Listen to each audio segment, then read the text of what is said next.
What a group you are. You're clapping and you haven't heard me yet. That's amazing. I'd like you all to do this with me, please. Would you take your hand, put it to your nose, and look at it? Got it? Now take it out here and look at it. Where do you see it the best? Yes, me too. And the older I get, the better I see it out there. But the fact of it is you and I all suffer from the same thing. It's called professional myopia.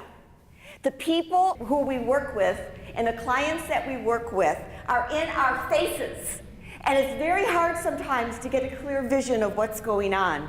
So part of our goal together today is to clear our vision regarding professional relationships and communications. Have any of you ever walked into or started a conversation with someone thinking it was going to talk about one thing and it ended up about another? Ever happened to you? Yes? And how about you walked into an office meeting prepared to speak about one thing and they changed the topic? Yeah? You understand that? Okay. Well, then you're going to understand the story I'm going to tell you. I was flying from Chicago to Los Angeles for a conference, and the gentleman next to me asked me what I did for a living, and I told him. And then I said, well, what do you do for a living? And he said he was a veterinarian.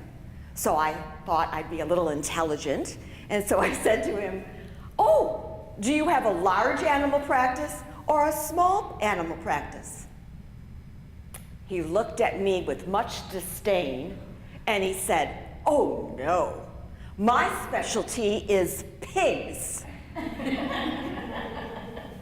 Then I used 4 powerful things that, ladies and gentlemen, can get you through a conversation with anyone about anything. You want to know what they are? Yes. The first one is, wow. Pigs. The second one is, really? Pigs? The third one is, that's interesting. And the fourth one is, tell me more about that. Wow, really? That's interesting, and tell me more about that, can actually get you through and connected with absolutely anyone you're working with, including those challenging people in your life. Do not forget them. They're gold nuggets to take out of here with you.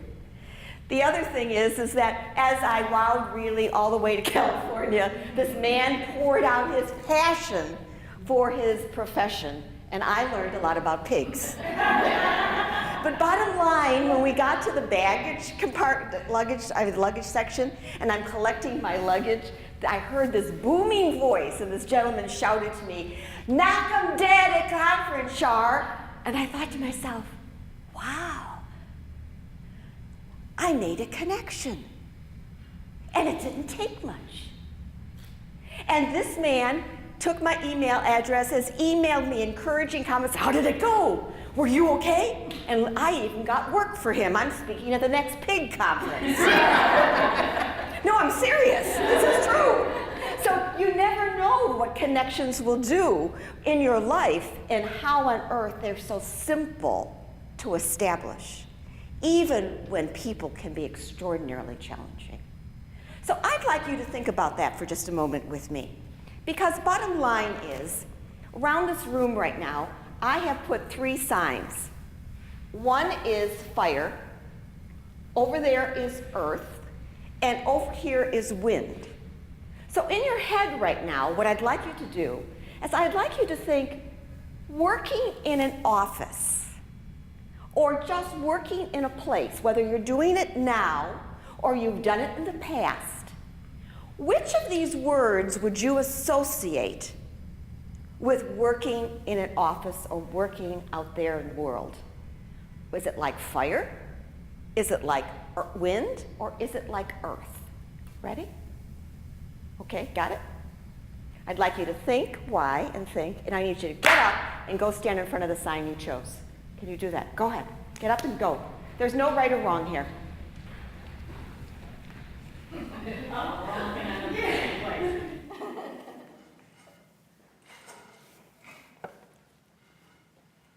Whoa, this is very interesting. It certainly is, my goodness.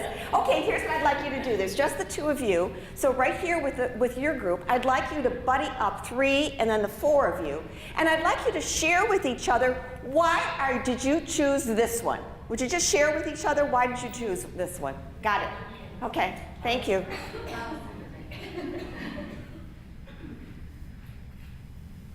Just talk to each other about why you're standing there. Good.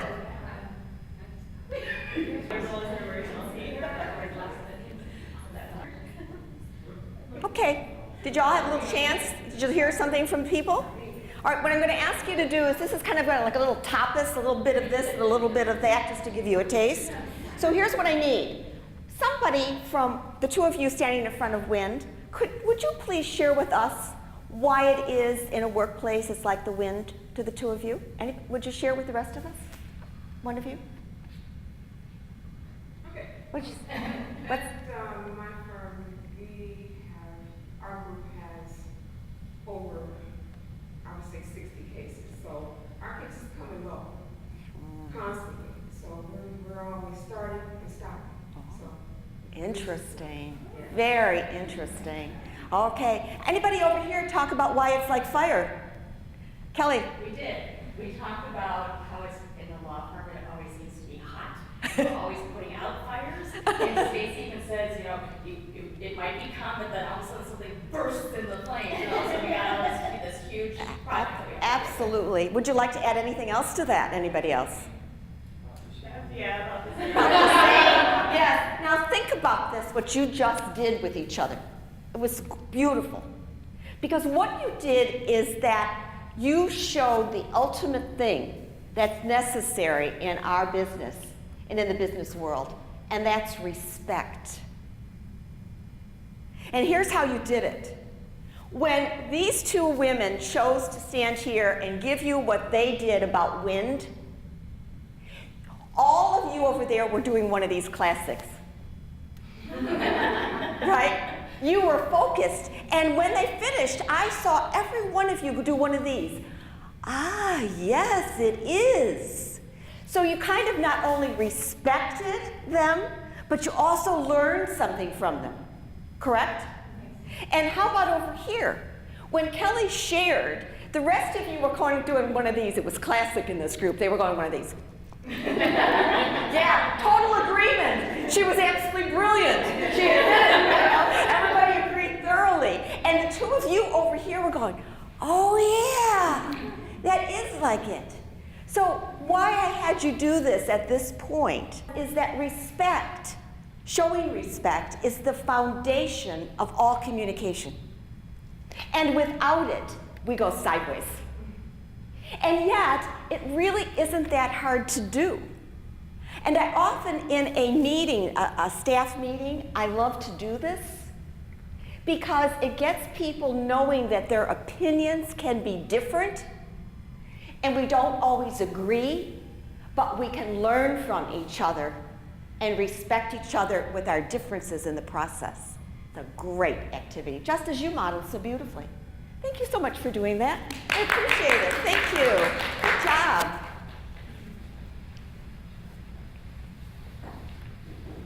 Every single interaction with anyone has two parts to it. The first part is the content. And the second part is trust. Yes, I said trust. Every single interaction. So when you've had an interaction with anyone, you can walk away from it going, okay, stop. Number one, how did I handle the material? Okay. Number two, what did I do to my relationship with that person? What did I do to the relationship with that person? How many of you know of that very wealthy gentleman by the name of Warren Buffett? Anybody know about Warren Buffett? Did you know that Mr. Buffett has 3 questions he asks himself before he ever does business with anyone? Here are his 3 questions. 1, do I like them? Do I trust them? And do I respect them? If he answers no to any of those questions, Mr. Buffett will not do business with any of them. And yet think, in your profession, think how valuable those 3 questions are for your clients. Why do they stay with you? Why do they trust you? Do they like you? And do they respect you? More importantly, in your position in the workplace. You walk away from an interaction with anyone and you say to yourself frequently, okay, how did we handle, that person and I, this material? And more importantly, when I walk away from it, how do I feel? Do I feel liked, trusted, or respected? And those are almost automatic questions, whether we verbalize them or not, that we are very much attuned to. Make sense? So I think that often needs to be kind of a mantra in our life, a very strong mantra, because it is the essence of respect and communication. Next thing I'd like you to do is this. I'd like you each to find a partner, please. This is not dangerous. Anybody, just stand up and find a partner, quick. Okay? May I be your partner? Okay, would that be okay? Yeah. Oh, well, thank you for being honored. Let's stand. Everybody stand and face your partner. Here's your job. Your job in the next 69 seconds, okay, is to find as many things as in common as you have with this individual. For example, watch, Nina and I. Do you like pizza? Yes. Oh, good, that's one. How about chocolate? Not really. I just kind of feel not really. Okay, got it? Ready? Just ask questions back and forth and try to keep count. Ready? Okay. So I like rice. I like rice as well. Oh, well, good. That's two. Yeah. And I'm dying to go to China. I have friends that live in Hong Kong. Oh, really? You have another friend that's me. Really, I do. How nice is that? Do you like Chicago? Yes, I stayed here for 4 years before. I studied at Kelly's Mine. Oh, you did? Wow. Wow, it's nice to have you back again. Yeah. Yes, good. And obviously you like to learn. Yes. Good. Well, that's, okay, we've got 4. Stop, please. Okay, got it? How many of you found 2? 2 or more? 2 or more? Good. How many of you found 3 or more? How many of you found 4 or more? Anybody find 5 or more? 5. Ooh. Okay, let me just share with you something. Would you thank your partner? Thank your partner and sit down, please. Why did I have you do that? Number one is when I normally do that activity with a group of people, the average number in about 69, 70 seconds is actually about 2. That would be the average. Anything above 2 is pretty amazing. Because this is a very intelligent woman. She said, why is it always only just 2? Because I think a lot of people have problems sometimes formulating questions. They don't want to have to ask. They're hesitant to maybe explore into that person's life. So they're more reticent. And so it takes them longer to warm up the courage to go about doing it. And then when they get started, they're fine. If they're more self-confident, they're in there hammering it, out to do a goal. But otherwise, it's not that way. But I need you to know something about communication. And that is, communication comes from the Latin word meaning common. In common. So the more you communicate with someone and you find things in common, then the better your relationship and relating ability is going to be with that individual. It moves it to a completely different level.